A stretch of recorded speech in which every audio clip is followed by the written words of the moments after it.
Bien, gracias. Solo que me ponga el teléfono, de repente lo voy a parar encima de él. No van a creer que es de mala fe.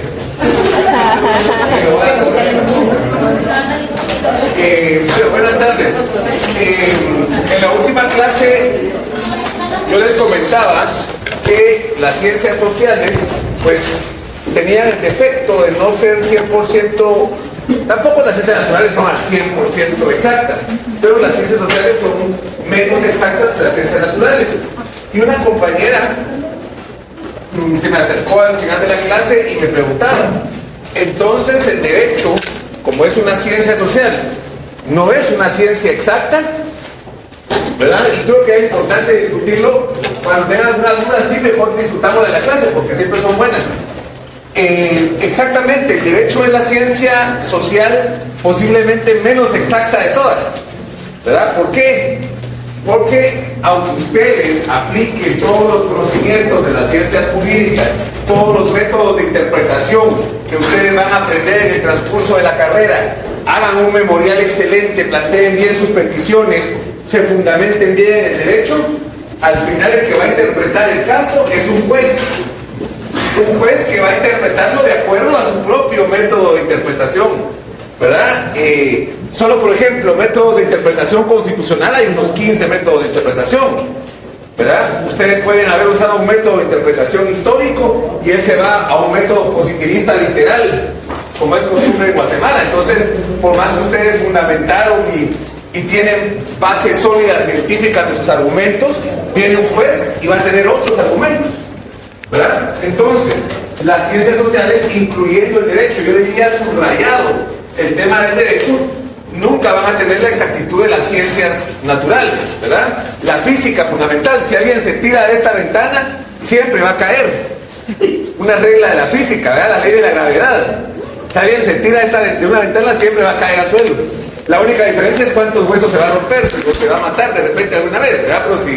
Pero no hay otra posibilidad, ¿verdad? La fuerza de la gravedad es una ley que no va a cambiar. En cambio, en el derecho, pues todo cambia, ¿verdad? El derecho es evolutivo, igual que las ciencias naturales. Entonces, no hay leyes inmutables, ni tampoco en la sociología, ni tampoco en la ciencia política. Y hoy vamos a comenzar a ver cómo surge la sociología como ciencia, quiénes son los primeros sociólogos, sus principales ideas, y vamos a ver que algunas siguen vigentes, mientras que otras se van acabando y se van superando estas corrientes, estas ideas, ¿verdad? Digamos que hay que partir de la Ilustración. La Ilustración fue un momento en la historia de la humanidad, en el siglo XVIII, en el que se da un gran despegue de las ciencias naturales. El método científico se empieza a aplicar a diferentes ramas del conocimiento. Surge precisamente la ley de gravedad de Isaac Newton, Francis Bacon en Inglaterra, Descartes, las vacunas. Empiezan a surgir importantes avances en términos científicos, ¿verdad? Cuando hablamos del siglo XVIII, recuérdense que hablamos de 1700 a 1800 más o menos, ¿verdad? Un momento muy importante en el despegue que tuvieron todas las ciencias aplicando el método científico. Entonces, las personas empezaron a ver grandes avances científicos y dijeron, esto no puede quedarse solo en las ciencias naturales, también debe haber un avance en las ciencias sociales. Y ahí surge el que se le conoce con el nombre del padre de la sociología, de 1760 a 1805, ¿verdad? No, 1825, perdón. Yo para las fechas sí no soy nada bien, pero ahí vamos a encontrar al primer sociólogo, Saint-Simon. Él se llamaba Claude Henri de Roudreuil, conde de Saint-Simon, ¿verdad? Pero todos lo conocen como Saint-Simon. Es francés. Machimón, no. Saint-Simon. menos saber cómo se pronuncia, ¿verdad? Saber cómo se pronuncia. Pero, recuérdense que en español, según la Real Academia Española, uno puede pronunciar los nombres de los autores así como se lee en español. Está permitido eso académicamente. Entonces, él fue, por así decirlo, el padre de la sociología, el primer pensador que intentó decir esto es una ciencia que va a estudiar la sociedad. Él era francés de nacimiento, pero él también fue uno de los primeros socialistas, ¿verdad? Los socialistas, que a veces ha sido mala palabra en Guatemala decir alguien es socialista, pero ¿quién es socialista? Al final de cuentas son personas como San Simón que pensaban que cuando nace el socialismo como tal, pensaban que había mucha desigualdad en el mundo y que había que mejorar las condiciones de las grandes mayorías. Recuerden además que en esa época donde él nace, todavía había resabios de la monarquía en Francia, ¿verdad? Todavía había una gran diferencia entre las personas que tenían muchísimo dinero en Francia y los pobres. Entonces Saint-Simon, junto con otros pensadores, se llaman socialistas porque comienzan ellos a pelear por los derechos de los pobres, a decir, no debe ser tan inequitativa la sociedad, tiene que haber formas de que los que menos tienen tengan un poco más. Y él dice, entre las ideas de Saint-Simon está que la sociedad está dividida en dos: los productivos y los ociosos. Los productivos y los ociosos. Los productivos obviamente son los que producen, ¿verdad? Los que trabajan. Esa es la parte de la sociedad más importante. Y los ociosos son los que no trabajan, los que son una carga para la sociedad, ¿verdad? Y Saint-Simon decía que había dos tipos de ociosos. Uno era el clero, o sea, la iglesia, y otro eran los nobles, ¿verdad? Él decía, los que no sirven para nada en la sociedad son la iglesia, que solo sirve, no produce nada realmente, y los nobles, que son los que tienen el poder político, pero ellos no trabajan. Al final los productivos son los que trabajan, y también los empresarios, ¿verdad? Él no hacía ahí una gran distinción. Él pensaba que la riqueza de las naciones estaba en la agricultura. Él decía, por eso, que la base de la sociedad, y esta es una idea que él es de los primeros que la dicen, la base de la sociedad es la economía. Él se adelantó a Marx, ¿verdad? Casi 100 años antes que Marx, él ya decía que la sociedad, la base de la sociedad es la economía. ¿Por qué? Porque sin economía, pues no hay comida, no hay trabajo, ¿verdad? Si la gente no trabaja, no produce, pues todos se mueren de hambre, ¿verdad? Y que esa base económica es, digamos, la que influye en toda la sociedad, ¿sí? Sí, una cosa que por esto de la agricultura, cuando él pensaba en el movimiento legislador para controlar la agricultura, pues Félix Bastiat en el libro de la ley le pegó una gran papeada por él. Sí. Muy bien, buen punto. ¿Qué le decía Bastiat de que ellos, de que personas como San Simón, que pensaban que todo el Estado debería controlar la producción de la gente. Ajá. Pensaban de la misma manera del pueblo francés, que como lo eran las plantas en la agricultura, Ajá, que tenían que controlarlo por abonos, pero la sociedad no es controlable, debería desarrollarse por sí misma. Exacto. Digamos que esto que plantea, ¿cuál es su nombre? Marlon. Lo que plantea Marlon es muy importante, porque eso es lo que diferencia, pero esto ya es ciencia política hasta cierto punto, de los socialistas con los liberales, ¿verdad? Saint-Simon era socialista, y como tal él pensaba que el Estado tenía que controlar la economía, para que si el Estado controla la economía, el Estado se asegura que nadie tenga demasiada riqueza y que otros tengan muy poquito, ¿verdad? Eso es, digamos, la base que separa a los socialistas de los liberales. Los liberales siempre van a decir que el mercado regule la producción, ¿verdad? El mercado, la fuerza de trabajo, es una mercancía. La sociedad siempre ha sido desigual. En cambio, los socialistas, como Saint-Simon, creen que el Estado es el que tiene que repartir las riquezas para que todos estén iguales. Y de hecho Saint-Simon tuvo una gran influencia en mucha gente en Francia en esos años. Casi hasta una religión se fundó por sus seguidores saint-simonianos, que vivían en comunas aplicando las ideas de Saint-Simon. Saint-Simon pensaba que la sociedad era una máquina.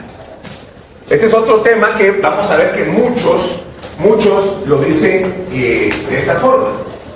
Para Saint-Simon la sociedad es una máquina donde cada persona o cada grupo social juega un papel. Cada uno es un engranaje que hace dar vueltas a esa maquinaria. Ustedes han visto los relojes, pero los relojes de cuerda, cómo son que cada pedacito que da vueltas hace que otro pedacito dé vueltas. Así es la sociedad para él, ¿verdad? O una máquina compleja. Imagínense un carro, ¿verdad? Adentro del carro. Si no funciona el carburador, pues no va a arrancar el carro. Si no tiene gasolina, no va a arrancar el carro. Si no tiene batería, no va a arrancar. Entonces, cada uno de los componentes de la sociedad para él es como una máquina, ¿verdad? Entonces, Saint-Simon, a pesar de que fue muy influyente en su tiempo y que sienta las bases, digamos, de empezar a pensar la sociedad, en realidad pues no desarrolla tanto el tema de la sociología, sino que también se le reconoce porque influye más en el que sí es el verdadero padre de la sociología, que es Augusto Comte.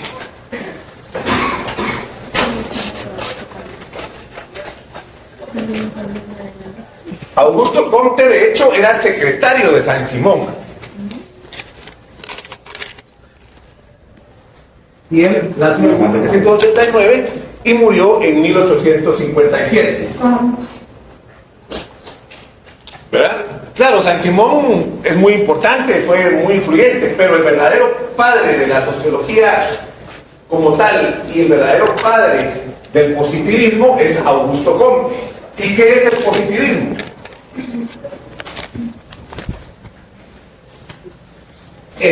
En sociología no hay que confundir con el positivismo jurídico, ¿verdad? Eso es otra cosa que vamos a explicar mucho más adelante, que está algo relacionado. Pero como tal, este término positivismo es la corriente de pensamiento que cree que a través de la aplicación del método científico se puede encontrar la verdad en todas las ciencias, todos los fenómenos sociales o naturales, todo.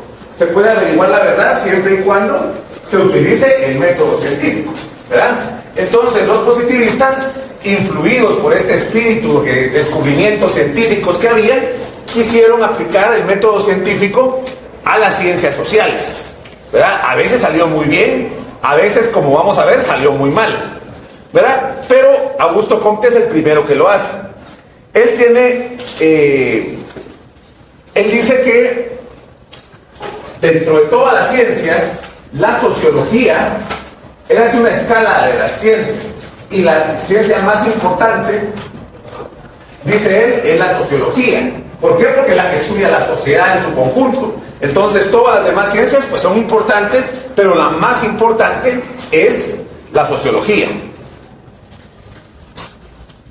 Tiene un libro que se llama Curso de Filosofía Positiva, Positivismo, Curso de Filosofía Positiva, que escribe en 1830, ¿verdad? Y ahí explica la mayoría de sus pensamientos. Él dice que la sociedad se divide en tres partes: el individuo, la familia y lo que él llama combinaciones sociales.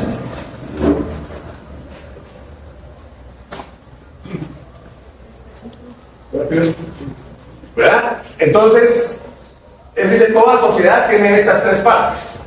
El individuo como persona, la familia como el núcleo de la sociedad y las combinaciones sociales, donde se combina diferentes tipos de individuos que no son familia, diferentes familias, asociaciones de vecinos, asociaciones gremiales, sindicatos, instituciones públicas, todo eso vendría siendo combinaciones sociales para él, porque se mezclan los individuos. La sociología como tal, para Saint-Simon, tiene dos partes. La estática y la parte dinámica. La estática, de la parte de la sociología, que él llama la estática, es la parte que estudia cómo se mantienen las sociedades, cómo se mantienen unidas las sociedades, cómo perpetúan las sociedades en el tiempo, ¿verdad? Cómo no se destruye una sociedad. Esto lo estudia la estática. Y la dinámica es la que estudia la parte de cómo va progresando la sociedad, cómo avanza la sociedad. Él dice, las sociedades tienen que ser al mismo tiempo, tener un orden, tienen que tener una estructura social, ¿verdad? Y a esto es el orden, pero además también tienen que ir avanzando la sociedad, tienen que ir evolucionando, tienen que ir progresando. Entonces, esto es el progreso. Orden y progreso es entonces la fórmula para que todas las sociedades evolucionen. Por una parte, el orden son las que estudian las condiciones de la existencia de la sociedad, y el progreso, el constante desarrollo de la sociedad. Orden y progreso, ¿dónde has visto esa palabra? La campaña de Sandra Torres. La campaña de la bandera de Brasil. La bandera de Brasil. La bandera de Brasil, si ustedes ven la bandera de Brasil, el escudo de Brasil, se acuerdan que es un mundo, ¿verdad? Sobre fondo amarillo, un mundo azul. Ahí dice las palabras orden y progreso. ¿Y por qué? Porque los padres de la patria de Brasil, quienes fundaron el país que ahora se llama Brasil y que es uno de los países más fuertes del mundo, creían en las ideas de Comte. Fue tan influyente Comte que hay un país que tiene orden y progreso en su bandera, ¿verdad? Porque él dice que esa es el éxito de las sociedades. Tiene que haber un poco de orden y un poco de progreso, ¿verdad? Otra idea muy importante de Comte son la idea de los tres estados del conocimiento humano.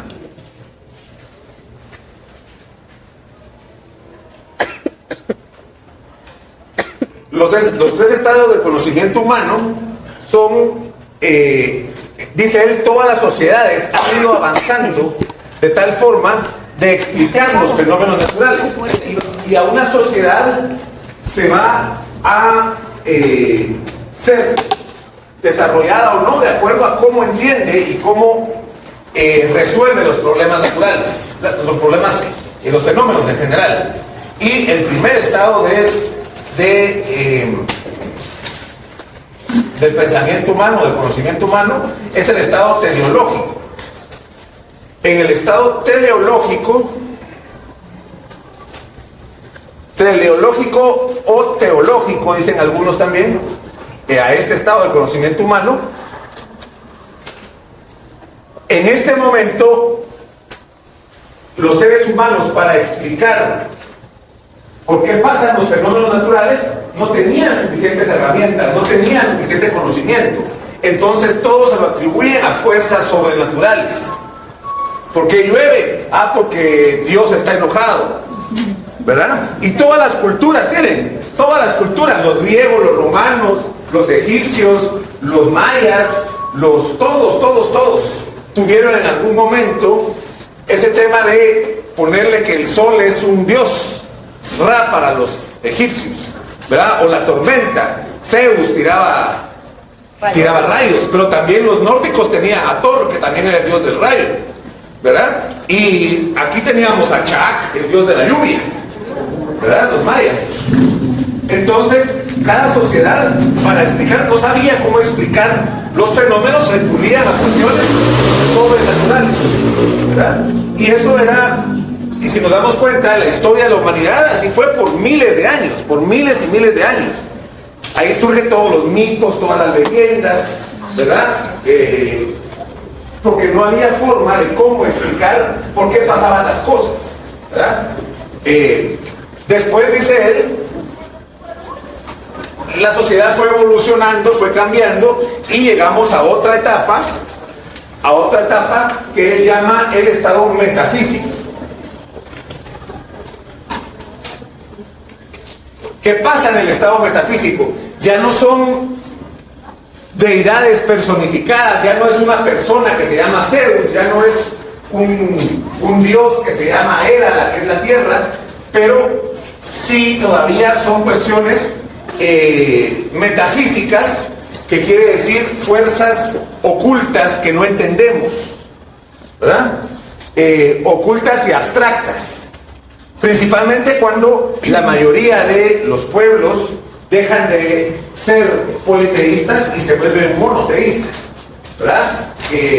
Digamos que durante la Edad Media, que duró también 1000 años, los seres humanos ya no le atribuían los fenómenos naturales a una persona, a una deidad supuesta, pero tampoco se lo entendían. Entonces se quedaban así como en abstracto, como la voluntad es el destino, es la voluntad.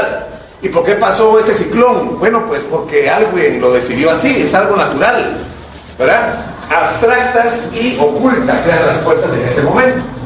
Pero dice Comte que con los avances científicos, la ilustración y todo, llegamos a la etapa positiva del conocimiento humano, y ahí ya es donde los seres humanos pueden entender los fenómenos, ¿verdad? Ahí sí llegamos a un nivel de las ciencias naturales y de las ciencias sociales. A través del método científico llegamos al momento positivo de la historia, donde aquí los seres humanos ya pueden entender por qué llueve. Es que ya se demostró que el sol calienta el agua, que se evapora y forma nubes, y cuando estas están muy cargadas, pues entonces llueve, ¿verdad? Pero ¿cómo llegó a ese conocimiento el ser humano? Fue a través de miles de años y a través de experimentos y a través de la aplicación del método científico. Eso es lo que dice Augusto Comte, ¿verdad? Entonces, dependiendo de qué tan avanzado esté la sociedad, depende de qué momento está. Por ejemplo, basados en las ideas de Augusto Comte, era lógico que cuando los españoles llegan a América, ellos iban a tener un mayor dominio de las ciencias, de la tecnología, que los pueblos originarios, porque los pueblos originarios estaban en una etapa teleológica, mientras que los europeos ya estaban en una parte entre metafísico y positivo, ¿verdad? Claro que uno dice, bueno, el calendario maya era mucho más avanzado, y es cierto, los mayas habían tenido un conocimiento de la astronomía superior al de los europeos en esa época, ¿verdad? Con un calendario que todavía es más exacto que el que usamos actualmente. Pero no conocían la pólvora, no conocían la navegación, no tenían otros instrumentos, el acero no lo habían trabajado nunca, que hicieron que este pueblo, esta civilización, fuera tecnológicamente superior a la otra, ¿verdad? Porque ya estaba en un estado de pensamiento más avanzado, diría Comte. Entonces, hay otras muchas cosas más que decía Comte, pero lo más importante sintetizado es esto, ¿verdad? Es esto, cómo consideraba él la sociedad, cómo consideraba él la sociología como ciencia, y cómo consideraba los distintos momentos del pensamiento humano. ¿Alguna duda hasta ahorita? ¿No? ¿Seguros? Muy bien. Entonces todavía hablemos de otro sociólogo. Este es un poquito más viejo, yo los años si no... Es un poquito más reciente, de 1820 a 1903, y este se llama Herbert Spencer.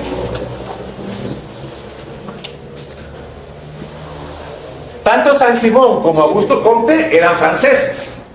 Herbert Spencer no, Herbert Spencer es inglés. ¿Verdad? Herbert Spencer, él también empezó a pensar cómo era la sociedad. Y cabal, cuando él tenía como 30 años, casi 40, en 1859, viene un señor que se llama Charles Darwin. ¿No se acuerdan quién es Charles Darwin? ¿Qué es lo que escribió Charles Darwin? Muy bien, la teoría de la evolución. Él tiene un libro que se llama El origen de las especies, ¿verdad? En El origen de las especies, Charles Darwin lo que demuestra, era un biólogo, y lo que demuestra era que las especies actuales de todos los animales que conocemos no eran así como son ahorita, ¿verdad? Sino que eran de otra forma. Fueron evolucionando, fueron cambiando para conseguir sobrevivir, ¿verdad? Y también él habla de cómo las especies que no pudieron adaptarse a los cambios terminaron muriéndose, ¿verdad? Por ejemplo, la jirafa que conocemos actualmente con el cuello largote no era así, sino que fue por miles de años estirando el cuello para agarrar las ramas, y por eso se le estiró el cuello, ¿verdad? Cuando ven ustedes los antepasados supuestos de las jirafas, son como camellos un poco, ¿no? Los conejos que conocemos tan chiquitos y que se meten en los hoyos no eran así, conejones así, gordos y que tenían ciertas características diferentes. Todos los animales, los caballos no tenían las plantas de los pies como los tienen, ¿cómo se llaman? Las pezuñas. Los caballos no tenían pezuñas. Los cascos, sino que tenían pezuñas, ¿verdad? Tenían manos casi. Entonces, Charles Darwin lo que demuestra es cómo todas las especies fueron cambiando, y también los hombres, ¿verdad? Él, por eso es el padre de la teoría de la evolución. Dice, no, los hombres no somos así. Hace cientos de miles de años eran muy parecidos a los monos, ¿verdad? Y que poco a poco fueron caminando en dos patas y fueron cambiando, ¿verdad? Y ahí están todos los fósiles para que demuestren eso. Entonces, la revolución científica que causó Charles Darwin en ese momento, no tenemos idea de qué tan grande fue. En ese momento, en esos años, 1859, decir Adán y Eva no existieron, ese es un mito, ¿verdad? Que le cuentan a la gente que tiene esas ideas, y que además Moisés no rescató a los animales en el arca, sino que ya esos animales no es que eran así como él en ese tiempo, sino que eran diferentes. Es decir, el ser humano viene del mono. Eso que dijeran ahorita es algo parecido tal vez si nos dijeran que somos un cruce entre extraterrestres y humanos, ¿verdad? O que nos dijeran, mire, aquí está el cadáver de un extraterrestre. Pero fue un impacto muy grande en las ciencias naturales, y por supuesto que la iglesia lo combatió, y los científicos tuvieron muchas polémicas por estas ideas, ¿verdad? Pero las pruebas de Charles Darwin hasta ahora pues son el paradigma científico dominante, ¿verdad?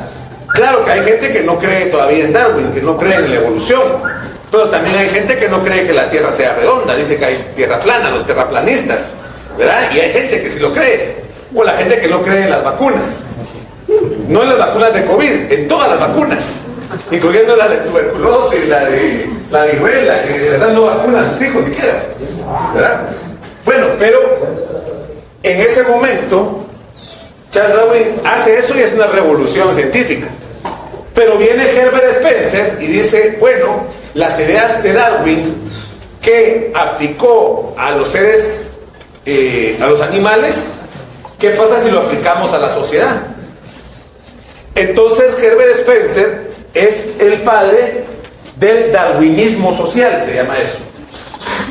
Voy a borrar ahí porque ya me he decidido.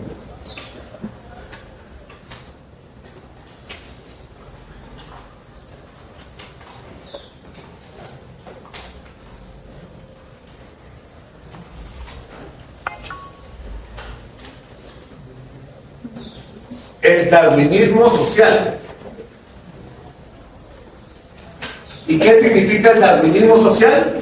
Es aplicar las teorías de la evolución natural, de la evolución de las especies de Charles Darwin, es aplicarlo a la sociedad, ¿verdad? Entonces Charles Darwin dice, hay seres que son más aptos que otros para vivir, se adaptan, cambian, evolucionan, y dice Herbert Spencer, así como hay seres que son más aptos que otros, también los seres humanos, hay unos más aptos que otros, hay unos que tienen más inteligencia que otros, hay unos más desarrollados que otros, ¿verdad? Pero si nos damos cuenta, Comte lo planteaba así, todas las sociedades han evolucionado, ¿verdad? Herbert Spencer también planteaba lo de la evolución, pero lo planteaba más desde un punto de vista de la evolución natural, ¿verdad? Entonces para él hay ciertas sociedades que son más avanzadas que otras y por lo tanto tienen más posibilidades de sobrevivir que otras y por lo tanto también tienen más posibilidades de dominar a las otras, ¿verdad? Y esto también tiene que ver con que Herbert Spencer era inglés y los ingleses eran en ese momento sobre todo eran la potencia más grande del mundo. Estamos hablando de 1820 a 1903, el colonialismo inglés, ¿verdad? Los ingleses eran la sociedad más avanzada que, igual que los europeos, tenían el derecho, según Spencer, de conquistar a otros pueblos porque los pueblos eran menos evolucionados que ellos, ¿verdad? Y por lo tanto necesitaban apoyo de estos mismos que tenían más posibilidades. Entonces, él dice, la evolución es la lucha por la supervivencia del más apto, la sociedad es como un organismo. Aquí dice él, aquí cambia, él no es una máquina. La sociedad es un organismo.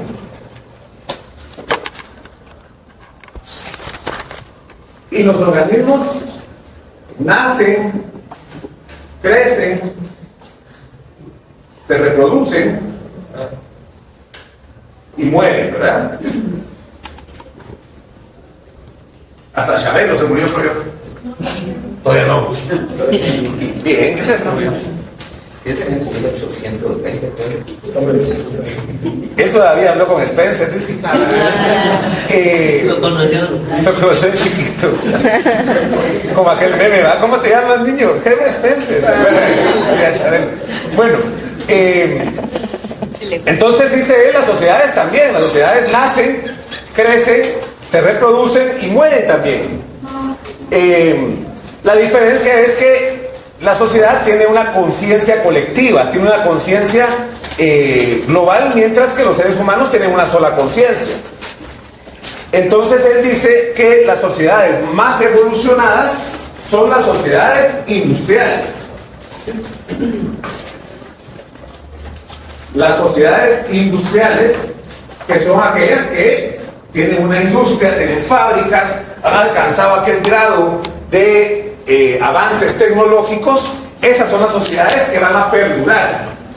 Y esas son las sociedades que están destinadas también a dominar a todas las demás sociedades. Y por supuesto las sociedades agrarias, las sociedades atrasadas, pues van a desaparecer o tienen que ser dominadas por las sociedades industriales. Y por supuesto que las sociedades agrarias, las sociedades más atrasadas, estaban en los países que conquistaban Inglaterra, ¿verdad? O sobre los cuales ejercía dominio económico, político. Guatemala, toda América Latina, África, Asia, ¿verdad? Todos los morenitos, cafecitos, amarillitos, todos los que no son blancos, ¿verdad? Son sociedades no industrializadas. Claro, Herbert Spencer ya nunca vio cómo Japón superó a Inglaterra en un montón de cosas, o cómo China es una potencia económica mucho mayor que Inglaterra ahora, ¿verdad? Pero en ese tiempo Inglaterra había conquistado China, pues, ¿verdad? Inglaterra era la potencia mundial, ahí se originó el carbón, el acero, ahí se hacían las industrias farmacéuticas. En ese momento era la sociedad más avanzada, pero él lo atribuía no como conste a un desarrollo ideológico de la sociedad, sino que él lo atribuía también a determinadas cuestiones raciales, ¿verdad? Porque él lo planteaba como un organismo. Es cierto que dicen que Darwin sí dijo que el hombre blanco es más avanzado que el hombre negro. Eso dicen que sí lo dijo Darwin. Y Herbert Spencer lo repetía en cada momento, ¿verdad? Y que las sociedades primitivas están destinadas a desaparecer si no se adaptan a los cambios, ¿verdad? Vamos a ver cómo al final este tipo de ideas del darwinismo social, ya cuando se aplica a la sociedad, es bastante cruel, ¿verdad? Porque cuando quieren equiparar la sociedad natural a la sociedad humana, ¿qué pasa en la sociedad natural con los más débiles? En las especies son devorados por los depredadores, ¿verdad? Viene el león y a los que no pueden correr se los comen, ¿verdad? Entonces Darwin decía, Spencer decía, en la sociedad también hay personas débiles, las personas que nacen con algún tipo de discapacidad, por ejemplo, ¿verdad? Entonces, aplicando el darwinismo social, las personas con discapacidad no hay por qué ayudarlas, la evolución natural se encarga de ellas. También a los delincuentes los metían en todo esto, ellos son personas, y vamos a ver cuando ya empiezan a aplicar las ideas del darwinismo social al tema criminal, al tema del derecho, ya cuando estemos más avanzados en la clase, que había gente que equiparaba a los delincuentes con los animales. Decían, los delincuentes no son humanos completos, son como medio animales, medio humanos, ¿verdad? Entonces, pero es ¿por qué? Porque él equiparaba a la sociedad con un organismo, así como nosotros la equiparaban a la sociedad con una máquina, y donde cada quien juega su papel, lo hacía como que fuera la sociedad un ser vivo. Pero estamos hablando de los primeros sociólogos, pero vaya si tuvieron influencia. Herbert Spencer tuvo una enorme influencia no solo en Inglaterra, sino principalmente en Estados Unidos. Y recuerden que Estados Unidos en esos momentos también estaba conquistando el oeste, estaba acabando con las poblaciones indígenas a través del ferrocarril, a través de llevar el progreso, la ciencia, hasta todo el territorio de Estados Unidos. En ese momento Estados Unidos no era la potencia que es ahora, sino que empieza a transformar y empieza a acabar con las tribus que había en ese momento, ¿verdad? Entonces también tuvo mucha influencia Spencer en la sociedad norteamericana, y podemos decir que todavía, cuando uno oye el discurso de Donald Trump, que dice que los migrantes son los que tienen la culpa de todos los males en Estados Unidos, y que todos los migrantes que van ahí son delincuentes, ¿verdad? Que por eso está inseguro Estados Unidos, como que si los migrantes fueran los que andan disparando en las escuelas, en los techos, ¿verdad? Son ellos, como que los migrantes fueran los que se toman fentanilo como que fueran dulces, ¿verdad? Vayan a ver Estados Unidos, vayan a ver a la gente en las calles, la mayoría son blancos, y también hay gente afrodescendiente, ¿verdad? Pero latinos y chinos muy poquitos, ¿verdad? Los latinos van allá a trabajar para mantener a su familia que tienen aquí, ¿verdad? Y los chinitos no digamos, esos tienen más todavía hijos, ¿verdad? Pero cuando escuchamos los discursos de Donald Trump, cuando escuchamos a Hitler, como también él acababa o quería acabar con el pueblo judío completo porque lo consideraba una sociedad inferior, ¿verdad? Vemos ahí el darwinismo social, vemos la influencia de Herbert Spencer. Bueno, ya después de haber visto a esos tres sociólogos, nos toca ver a Marx. Pero para hablar de Marx y no terminar en una clase ni dos clases, lo vamos a dejar mejor para la próxima clase, que es en línea, ¿verdad? ¿Alguna duda sobre Spencer, sobre lo que hemos visto hoy? ¿Qué nacionalidades? Charles Darwin también era inglés.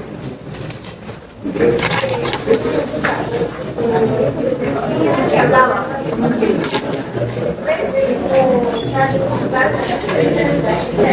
Era Spencer. Sí, Charles Darwin solo habló de la sociedad natural.